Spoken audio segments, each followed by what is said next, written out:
Good evening there, everybody. What is happening? Hopefully, you all are having a wonderful day today.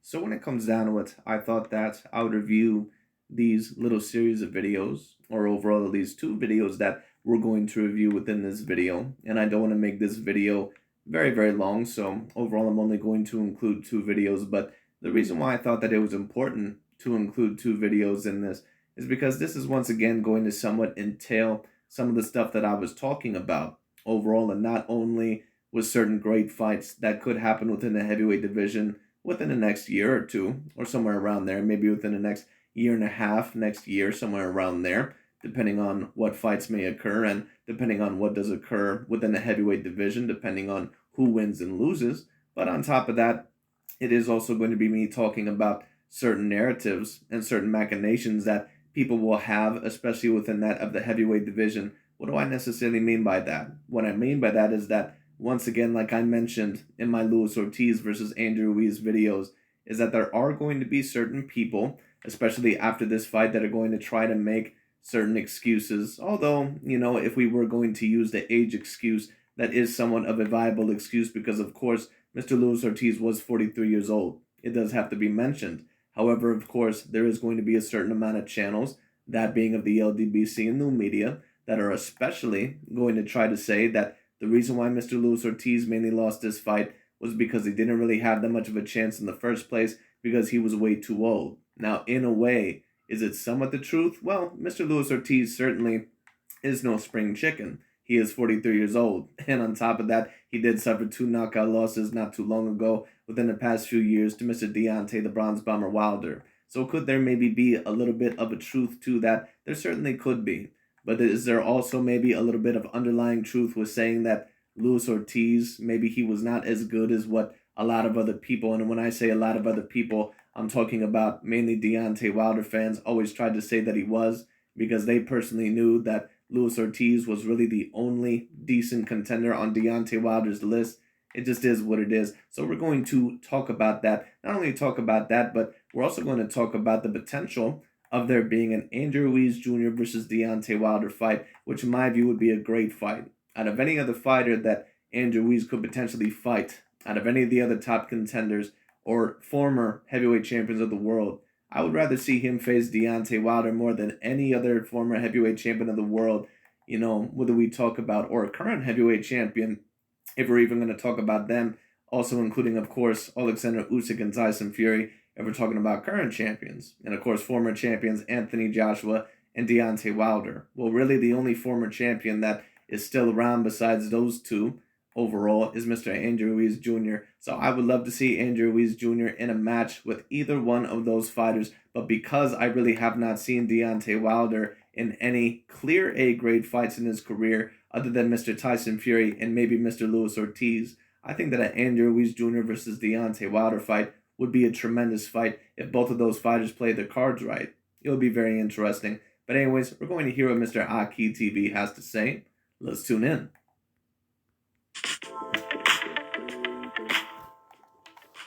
Congratulations to Andy Ruiz for winning a unanimous decision over Luis Ortiz. This fight went exactly how I predicted it, where I knew Luis Ortiz had all of the skills in the world. However, at 43 years old, he was just too old to pull the trigger. Crazy enough, even then, this was... And of course, you hear Mr. AKHi TV basically say that the reason why Mr. Luis Ortiz lost this fight was because he was too old to pull the trigger. And I don't think all in all that he was too old to pull the trigger. I think that he was too afraid to pull the trigger overall because he was so afraid of getting countered. And this brings up a couple of interesting topics for conversation, first of all. And I'm going to bring up Mr. Manny Pacquiao and Anthony Joshua. And some of you may say, well, why would you bring those guys up? Because first of all, we all remember when Mr. Manny Pacquiao, at 43 years of age, who clearly was depleted against Mr. Yordenis Ugas, he looked like he had no legs in that fight. He still had some of the hand speed and a little bit of the strength and some of the athleticism, but his legs were pretty much gone. And that's somewhat to be expected at 43 years old. So we also have to give Mr. Luis Ortiz a little bit of stretching room for that as well. We have to be consistent, when it comes down to it. But we all remember when the LDBC and new media, especially Dante's Boxing Nation and a certain amount of these guys, they said, well, the reason why Manny lost is because he never was as technical as what a lot of people tried to say that he was. And Manny Pacquiao has had certain, problems with certain technical fighters. We've seen that not only with Floyd Mayweather Jr., but Juan Manuel Marquez and maybe a couple of others, maybe even to a degree, Timothy Bradley. Although I don't think that Timothy Bradley truly won any of those fights, but it is what it is. When it comes down to it, I don't even think that they were super duper competitive in spots, but Timothy Bradley in certain spots is maybe able to give Manny some problems to a degree. But when it comes down to it, we all remember when they said, well, we can't make excuses for Manny Pacquiao even though he was 43 years old. Well, why don't you keep the same energy with Mr. Luis Ortiz? And that also brings me up my point with Mr. AJ Anthony Joshua. There was a video, I believe, that I reviewed by Mr. Boxing Eagle probably about a week or two ago, whenever the hell that Anthony Joshua versus Alexander Usyk rematch happened. And overall, Mr. Boxing Eagle and a certain amount of these other guys, they claim that the reason why Anthony Joshua did not win the fight was because he did not have enough dog in him or that he did not have enough heart. Well, that begs the question, did Luis Ortiz not have enough heart in this fight because he overall was afraid to pull the trigger when it comes down to it? I think that we have to realize the difference between a fighter that doesn't have any dog in him and overall, doesn't have a whole lot of heart, and a fighter that realizes that maybe he's just done the max capacity of what he can do. And Mr. Luis Ortiz, I think that he is a decent boxer, but I think that he was so afraid to pull the trigger in certain times when it came down to, because he knew that Andrew Ruiz was always prepared with that good overhand right or that straight right straight down the pipe. So it just is what it is. And I think it was the same thing with Anthony Joshua against Alexander Usyk. I think Anthony Joshua in his mind fought with a lot of dog, and I think that he thought that maybe he could have escaped with a slight decision. But all in all, when it came down to it, or at least if he was lucky, but Alexander Usyk was just way too good. And that's what many boxers overall will have to deal with when they face an all-time great boxer. Now, do I think that Andrew Ruiz Jr. is an all-time great boxer? No, I don't, but he is a very decent boxer when it comes down to it. But we've seen this many, many times. We've seen overall it happen with Vasily Lomachenko when he's fought a certain amount of the fighters. When he fought a great fighter in Guillermo Rigondeaux or Gary Russell Jr., they had no idea what to do with him. He was so skilled for them. We've seen it with Deontay Wilder against Tyson Fury. We've seen it overall with Terrence Crawford against Sean Porter. We've seen it with Errol Spence Jr. against many of his opponents, even certain opponents that are very decent A-grade fighters. So I think we have to differentiate overall a fighter, or differentiate, excuse me if I'm pronouncing that word correctly, between a fighter that does not seem to have a great amount of heart and a fighter all in all that probably did whatever he thought that he could do. And overall, just like what Luis Ortiz did in this fight, and some may say that he went out with a little bit more dog. You could maybe argue that if you wanted to, but like I said, I didn't get on Anthony Joshua that hard, especially if we're talking about the heart and the dog. And the main reason why a certain amount of guys are saying that is mainly to make Deontay Wilder look better.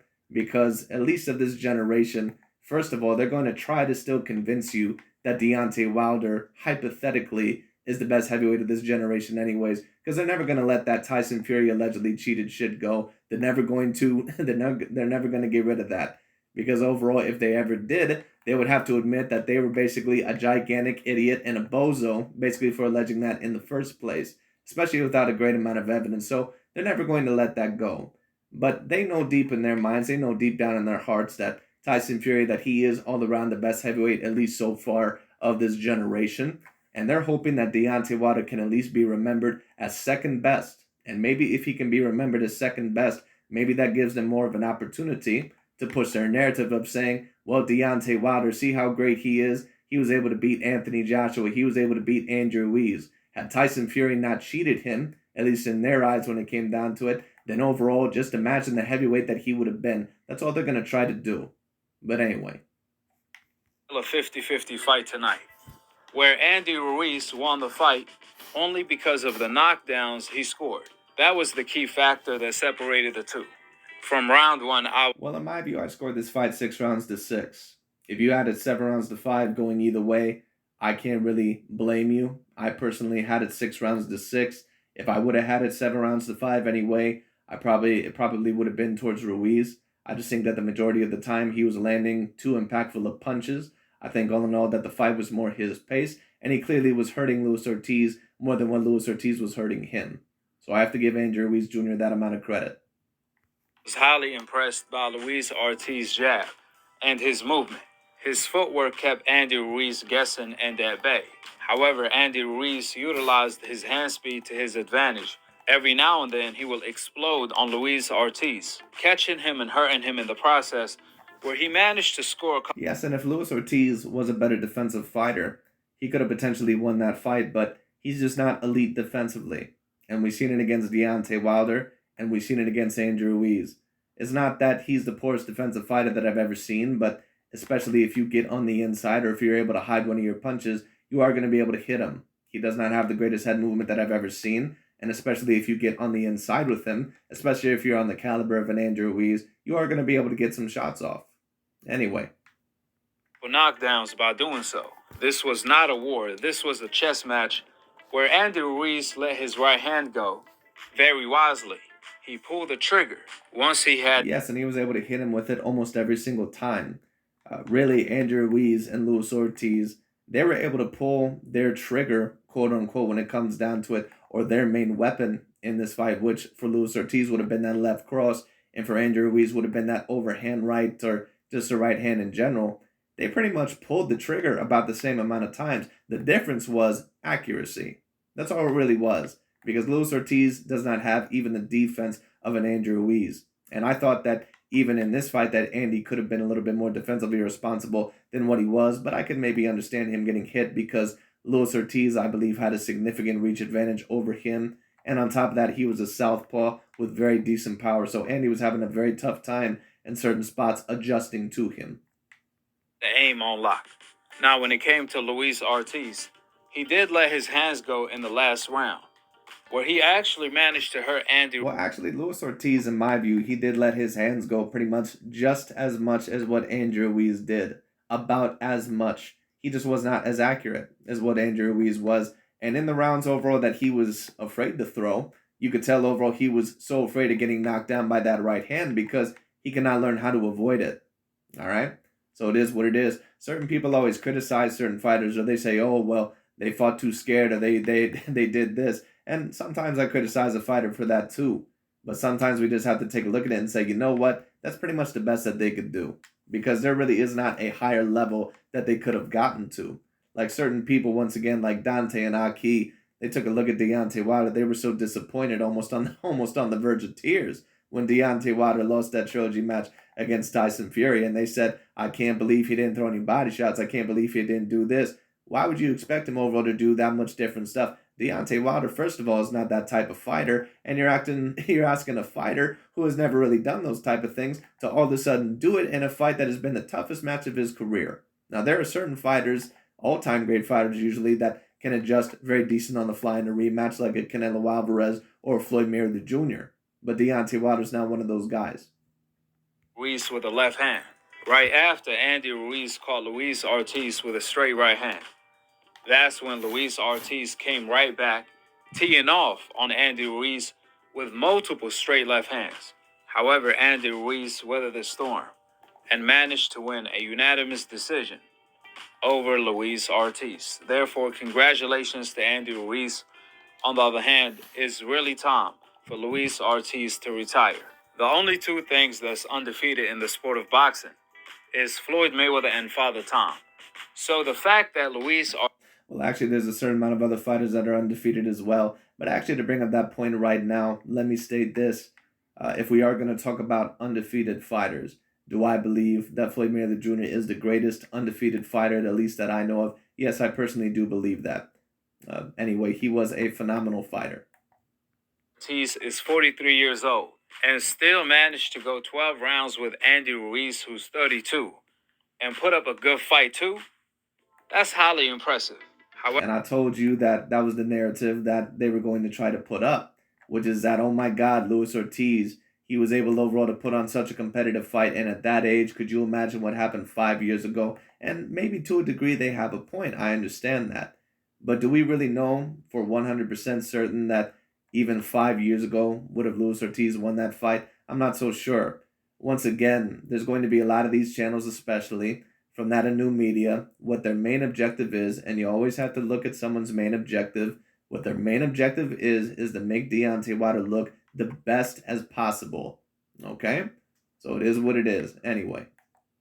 A fighter has to know when to hang it up before it's too late. On the other hand, when it comes to Andy Ruiz, if Deontay Wilder is able to come through and pull off a win against the dangerous Hellenius on his next fight. And this is another reason why I wanted to review these series of videos. Because notice how AKHi TV keeps bringing up Mr. Robert Hellenius. And in my opinion, it is somewhat of a dangerous fight for Mr. Deontay Wilder. But overall, I view myself as a decently, uh, impartial, or at least when it comes down, and I view myself as a very decently logical and objective commentator. Notice how AKHi TV is going to talk about Mr. Deontay Wilder's next opponent when it comes down to it. Someone who already has several different losses in his career, a few knockout losses in his career. But once again, if we are going to be honest, it probably is going to be a tough matchup, at least for Deontay Wilder, because this is Wilder's former sparring opponent. And on top of that, when it comes down to it, Robert Hellenius, he is coming off of a good series of wins, and he's also very decently built. Now, is he a great fighter? Is he in my opinion, is he even a good fighter? No, not really, but he is going to be somewhat tough because he is a former sparring partner. He has a little bit of pop in his shots, and on top of that, when it comes down to it, he is very decently tall. And Wilder may have a very difficult time with that. He usually seems to have a problem with that of the taller or the lengthier fighters, or the fighters with a longer reach. So we'll see what happens, Anyway. Then the logical fight to make next is Deontay Wilder versus Andy Ruiz first thing next year. This I would agree. That'd be a great fight. I don't know if it's going to happen straight off the bat, but we'll have to see what happens. is a mega fight, but we still have to see if Deontay Wilder is still the same fighter and if he can get past Hellenius. With that being stated, drop your thoughts in the comment section below. Subscribe below and click. But anyways, that's really about it, at least for this first video. We're going to go on to a second video by Mr. AKHi TV, and we're going to see what he has to say about Mr. Andrew Ruiz and overall Mr. Mr. Andrew Ruiz and a Deontay Wilder fight. And on top of that, we're going to see also a little bit more about what he has to say about Robert Hellenius.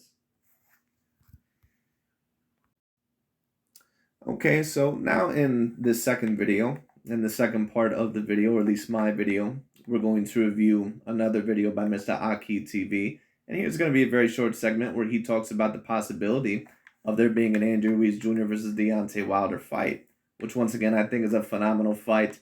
But keep in mind and notice the way that Mr. AKHi TV talks about Mr. Robert Hellenius and tries to hype him up overall into someone that is extraordinarily dangerous. Now, once again, keep in mind, I even myself have stated that I do think that in a way it is a dangerous fight because of the circumstances. Now, is Robert Hellenius, however you want to pronounce it, is he someone that, is dangerous for Wilder?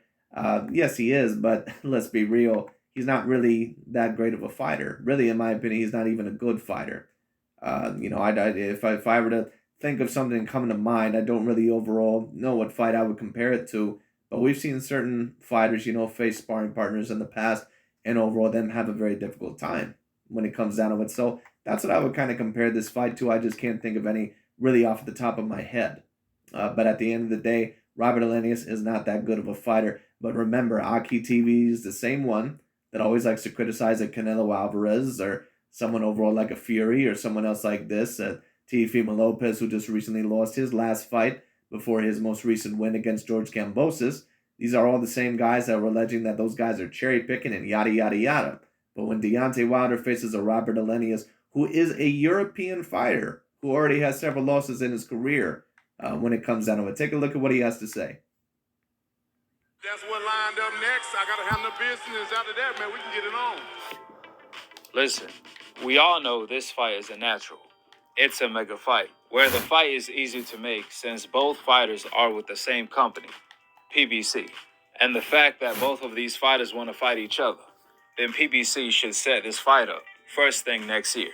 However, like I said time and time again, there is one major obstacle in the way.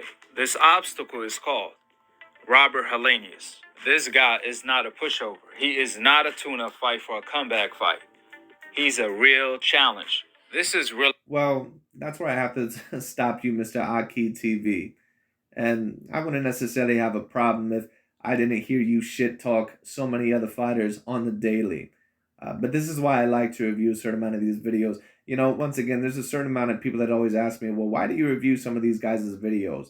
Because if I were you, I want to give these guys the time of day. The reason overall why I do this is because overall, just like you would see a scam artist overall on the street, or just like overall, if you would want to know, you know, certain scams that happen on the internet, this is the same reason overall why I like to review these channels.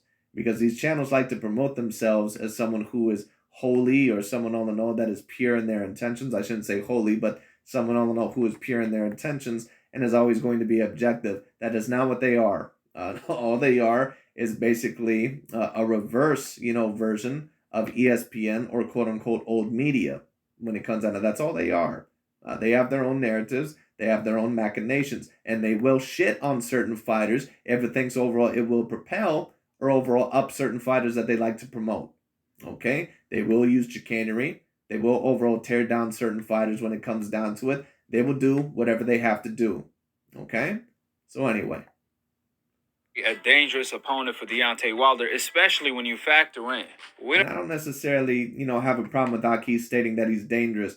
But the fact overall that you're going to claim that, you know, Robert Helenius is not just any old opponent. He is not, you know, a fighter all in all that, you know, is a tune-up comeback fight. Well, no, that's exactly what it is.